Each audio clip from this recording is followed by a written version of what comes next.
Case میں بتائیے گا کہ اس کو مقرر کیا سماعت کے لیے کیسے دیکھ رہے ہیں اس کیس کو، کیونکہ حکومت تو دیکھ رہی ہے کہ اس میں کہتے ہیں کہ نااہلی بھی ہو سکتی ہے. حکومت کی خواہشات اپنی جگہ ہیں، قانون اپنا رستہ لے گا.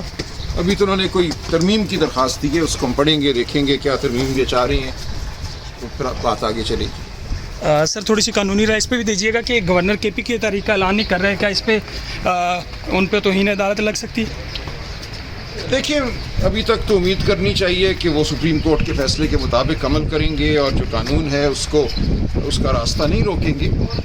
اس کے بعد دیکھیں گے. دیکھیں توہین عدالت تو ایک آخری قدم ہوتا ہے، اس کے علاوہ ان کو عدالت کی طرف سے حکم جاری ہو سکتا ہے. سر اس میں تھوڑا سا اور حکم ہیں جن کو وہ نہیں مانیں گے. سر تھوڑا سا اور الیکشن کمیشن نے شیڈول جاری کر دیا پنجاب کا، بٹ اگر فائنانس منسٹری اور داخلہ منسٹری نہیں کوآرڈینیٹ کرتی وفاق تو کیا ہوگا قانونی طور پر؟ دیکھیں آئین کے خلاف جنگ ہوگی ہے اور پھر میں سمجھتا ہوں عدالت کا حکم ان کو ماننا ہوگا. نہیں مانیں گے تو پھر اس پاکستان میں آئین اور قانون جو ہے اس کی بات نہ کریں. میرا نہیں خیال کہ بات یہاں تک جائے گی کہ حکومت بالکل ایک کھلم کھلا آئین کے خلاف کھڑی ہو جائے اور کہے کہ ہم پیسے نہیں دیتے، ہم بیلٹ پیپر نہیں چھپنے دیں گے.